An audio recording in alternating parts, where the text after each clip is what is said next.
Hello guys, welcome back to another video. I hope आप लोगों की प्रिपरेशन अच्छी चल रही होगी। आज का हमारा टॉपिक रहने वाला है basic structure of the constitution. जिस तरह हम लोग जानते हैं कि जब हम अपने घर बनाते हैं तो घर में बेसिकली शुरुआत जो होती है वो नींव डलने से होती है।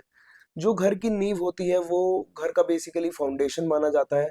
उसी पे घर बनता है, उसी से मजबूती प्रोवाइड कराई जाती है पूरे घर को। उसी तरीके से basic structure of the constitution वो नींव है, वो फंडामेंटल प्रिंसिपल्स हैं जिनके ऊपर हमारा कॉन्स्टिट्यूशन बेस्ड है। वो प्रिंसिपल्स जो कॉन्स्टिट्यूशन की कोर आइडेंटिटी को फॉर्म करते हैं। प्रिंसिपल्स जैसे कि रूल ऑफ लॉ हो गया, फेडरलिज्म हो गया, secularism, socialism, democracy, fundamental rights etcetera. ये सारे कुछ बेसिक फंडामेंटल प्रिंसिपल्स हैं जिनके बिना हमारा कॉन्स्टिट्यूशन कॉन्स्टिट्यूशन नहीं रहेगा। इन्हीं सारे प्रिंसिपल्स को बेसिक स्ट्रक्चर का टर्म दिया गया है। Basic structure as a term हमारे कॉन्स्टिट्यूशन में मेंशन्ड नहीं है। Kesavananda Bharati case versus state of Kerala में सुप्रीम कोर्ट ने डॉक्ट्राइन को ओरिजिनेट किया एंड देन उसके बाद केस टू केस बेसिस पे कौन कौन से प्रोविजंस एंड कौन कौन से प्रिंसिपल्स बेसिक स्ट्रक्चर के अंदर आते हैं वो सुप्रीम कोर्ट ने जजमेंट के थ्रू बताया। अब चलते हैं, अपना लेक्चर स्टार्ट करते हैं। Basic structure of the constitution meaning हमने अभी डिस्कस किया। Fundamental principles which form the core identity of the constitution which even the parliament cannot alter or abolish. This doctrine protects the constitutional foundational values like rule of law, federalism, constitutional supremacy from being destroyed by ordinary legislative process. कोई भी act parliament का इन basic fundamental principles को violet ना करे, destroy ना करे। इसीलिए basic structure doctrine का ओरिजिनेशन हुआ। इस डॉक्ट्रिन का सिग्निफिकेंस क्या है? बेसिकली ये प्रिवेंट करती है पार्लियामेंट को from becoming autocratic and from turning India into a dictatorship. अगर पार्लियामेंट पे कोई भी लिमिट्स नहीं लगाई जाएंगी तो इट इज पॉसिबल कि वो अपनी पावर्स का मिसयूज करे एंड इंडिया एक डिक्टेटरशिप में भी टर्न हो सकती है उस तरीके से। तो ये बेसिक स्ट्रक्चर की डॉक्ट्रिन उसको प्रिवेंट करती है। It also ensures that constitution can change with time, मतलब अमेंडमेंट्स अलाउड है but constitution should not lose its soul. जो उसके बेसिक फीचर्स हैं वो डिस्ट्रॉय नहीं होने चाहिए। It prevents constitution from being rewritten to justify illegal and arbitrary government action. अगर गवर्नमेंट कोई गलत एक्शन ले रही है, कोई इलीगल एक्शन ले रही है, तो ये डॉक्ट्राइन की मदद से हम उस एक्शन पे स्टॉप लगा सकते हैं, उस एक्शन को आगे बढ़ने से रोक सकते हैं। It also acts as a shield for fundamental rights of the citizens.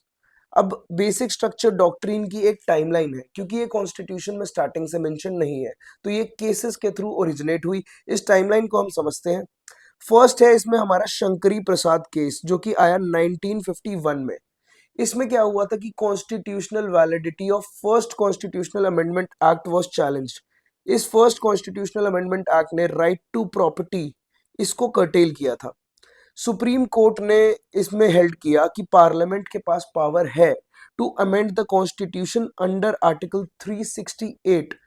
It also includes the power to amend fundamental rights. Supreme Court ने कहा कि पार्लियामेंट कॉन्स्टिट्यूशन को अमेंड कर सकता है एंड साथ ही वो फंडामेंटल राइट्स को भी अमेंड कर सकता है। साथ ही में सुप्रीम कोर्ट ने यह भी कहा कि आर्टिकल 13 में laws includes ordinary laws not constitutional amendment act. इसका मतलब कि पार्लियामेंट जो है वो फंडामेंटल राइट्स को अब्रिज कर सकता है। It can take away fundamental rights with the help of constitutional amendment act and it will not be declared void under article 13। अगर पार्लियामेंट किसी फंडामेंटल राइट को अमेंड भी कर रहा है with a constitutional amendment act, it does not violate article 13। Next case आता है हमारा गोलकनाथ केस इन 1967। इसमें सुप्रीम कोर्ट ने अपना पहला स्टैंस जो था उसको रिवर्स किया। इस केस का अगर बैकग्राउंड देखें तो इसमें सेवेंथ कॉन्स्टिट्यूशनल अमेंडमेंट एक्ट की वैलिडिटी को चैलेंज किया गया था। Basically seventh constitutional amendment act ने स्टेट्स के कुछ एक्ट्स को नाइन्थ शेड्यूल के अंदर प्लेस कर दिया था। जो भी एक्ट्स नाइन्थ शेड्यूल में प्लेस होते थे they were immune from judicial review. Judiciary उनको चेक नहीं कर सकती, उनको जाके रिव्यू नहीं कर सकती। तो ये एक्ट्स बेसिकली लैंड रिफॉर्म्स वगैरह से रिलेटेड होते थे। तो seventh constitutional amendment act was challenged in this case. Supreme Court ने ये हेल्ड किया कि फंडामेंटल राइट्स जो है वो बहुत ही ट्रांसेंडेंटल एंड इम्यूटेबल पोजीशन होती है उनकी, यानी कि फंडामेंटल राइट्स जो है वो परमानेंट नेचर के होते हैं, they are incapable of amending और ऑल्टरेशन। सुप्रीम कोर्ट ने ये होल्ड किया इस केस में कि Parliament can not take away और अब्रिज द फंडामेंटल राइट्स। जो सुप्रीम कोर्ट ने शंकरी प्रसाद केस में हेल्ड किया था उसका एग्जैक्ट रिवर्स गोलकनाथ केस में होल्ड किया कि Parliament can not take away fundamental rights. Also it held that constitutional amendment act is a law with in the meaning of article 13। And अगर कोई भी एक्ट पार्लियामेंट की या कोई भी अमेंडमेंट अगर फंडामेंटल राइट्स को वायलेट कर रही है तो it would be declared void under article 13। उसके बाद पार्लियामेंट का कुछ रिएक्शन आया to the Golaknath judgment. Parliament ने बेसिकली 24th अमेंडमेंट एक्ट 1971 को इनैक्ट किया, जिससे उसने आर्टिकल 13 एंड आर्टिकल 368 को अमेंड किया। बेसिकली इसमें पार्लियामेंट ने ये कहा कि Parliament has the powers to take away any of the fundamental rights, और उसने कहा कि any such act is not a law under article 13। मतलब आर्टिकल 368 के अंदर कॉन्स्टिट्यूशनल अमेंडमेंट के थ्रू पार्लियामेंट कोई भी फंडामेंटल राइट को अमेंड कर सकता है, एंड वो amendment act will not be a law under article 13। ठीक है। इसके बाद आया हमारा the most famous Kesavananda Bharati case. It was a 13 जज बेंच केस, जो कि एक बहुत ही बड़ी बेंच थी। 1973 में केस हुआ था। इसमें बेसिकली सुप्रीम कोर्ट ने अपना earlier judgment in the Golaknath case उसको ओवर रूल किया, and it upheld the validity. मतलब उन्होंने होल्ड किया कि 24th constitutional amendment act 1971 was okay, it was valid. साथ ही साथ सुप्रीम कोर्ट ने यह भी हेल्ड किया कि Parliament has the powers to amend fundamental rights, it can take away and amend any of the fundamental rights. But जो सबसे मेजर चीज इस केस में हुई वाज दैट कि सुप्रीम कोर्ट ने इसके अंदर बेसिक स्ट्रक्चर डॉक्ट्रीन को ओरिजिनेट किया। बेसिक स्ट्रक्चर डॉक्ट्रीन का कॉन्सेप्ट इस केस के अंदर आया। इसने कहा कि बेसिकली जो कॉन्स्टिट्यूएंट पावर होती है पार्लियामेंट की टू अमेंड फंडामेंटल राइट्स, वो एप्लीकेबल तो है, but it can not be use to amend और destroy the basic structure, basic features of the constitution. Article 368 does not enable it to alter the basic structure of the constitution. Parliament जो है, it cannot abridge or take away any fundamental right which forms part of the basic structure of the constitution. मतलब parliament को confirm करना पड़ेगा इस doctrine पे, basic features को parliament भी अमेंड नहीं कर सकता। ये सुप्रीम कोर्ट ने इस केस में होल्ड किया। इसके बाद आया Indira Nehru Gandhi case in 1975। Supreme Court ने इस केस में रीअफर्म करी और अप्लाई करी the doctrine of basic structure. Supreme Court ने बेसिकली इनवैलिड कर दिया 39th कॉन्स्टिट्यूशनल अमेंडमेंट एक्ट 1975 को। इस अमेंडमेंट एक्ट के थ्रू पार्लियामेंट बेसिकली ये चाहता था कि प्राइम मिनिस्टर के इलेक्शंस और स्पीकर ऑफ लोकसभा के इलेक्शंस, इनका कोई भी डिस्प्यूट अगर होता है इन इलेक्शंस में, तो it should be kept outside of the jurisdiction of courts. मतलब कि इन इलेक्शंस के डिस्प्यूट में कोर्ट एंट्री नहीं ले सकता, कोर्ट इसको रिव्यू नहीं कर सकता। तो इस प्रोविजन को इनवैलिडेट किया, इसको वॉइड डिक्लेयर किया सुप्रीम कोर्ट ने इस केस में। इसके बाद पार्लियामेंट का रिएक्शन आया and it enacted 42nd amendment act 1976। इस एक्ट के थ्रू आर्टिकल 368 को अमेंड किया गया, and it was declared by parliament कि कोई भी लिमिटेशन नहीं है on the constituent powers of parliament. ठीक है। पहली चीज तो ये कि कोई भी लिमिट ही नहीं है पार्लियामेंट की अमेंडिंग पावर्स पे। सेकंड, कोई भी amendment can not B questioned in the courts on the ground कि इट वायलेट्स फंडामेंटल राइट्स। पहली चीज तो एक लिमिट ही नहीं है पार्लियामेंट की अमेंडिंग पावर्स पे। दूसरी चीज, कोई भी ऐसी अमेंडमेंट आती है तो जुडिशियल रिव्यू की भी डॉक्ट्राइन नहीं है, उसके लिए जुडिशरी उसको रिव्यू भी नहीं कर सकती है। ये पार्लियामेंट ने होल्ड किया। ये ड्यूरेशन जो है वो इंडिया में इंटरनल इमरजेंसी का ड्यूरेशन था 1975 से 77 तक। इसके under basically central government all two powers थी, तो काफी स्ट्रॉन्ग जजमेंट्स हमें गवर्नमेंट के थ्रू भी देखने को मिली इस ड्यूरेशन में। इसके बाद आया मिनर्वा मिल्स केस 1980 में। इसके अंदर सुप्रीम कोर्ट ने अर्लियर प्रोविजन जो 42nd अमेंडमेंट एक्ट से आया था उसको इनवैलिडेट किया, उसको वॉइड किया। It said that it excluded judicial review and judicial review basic structure का पार्ट है, ठीक है।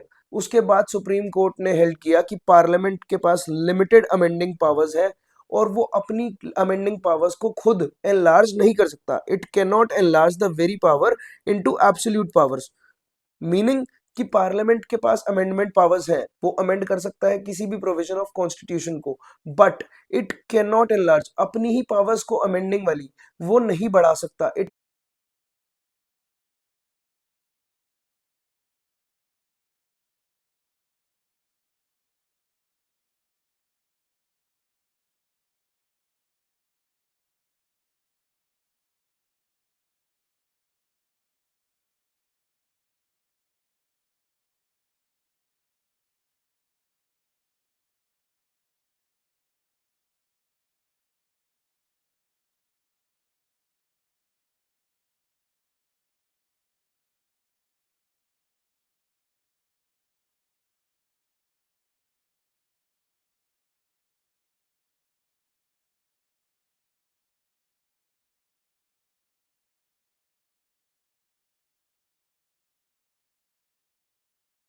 इस तरीके से बेसिक स्ट्रक्चर की डॉक्ट्राइन इंडिया में अप्लाई कराई गई। इसके बाद आते हैं कुछ elements of the basic structure.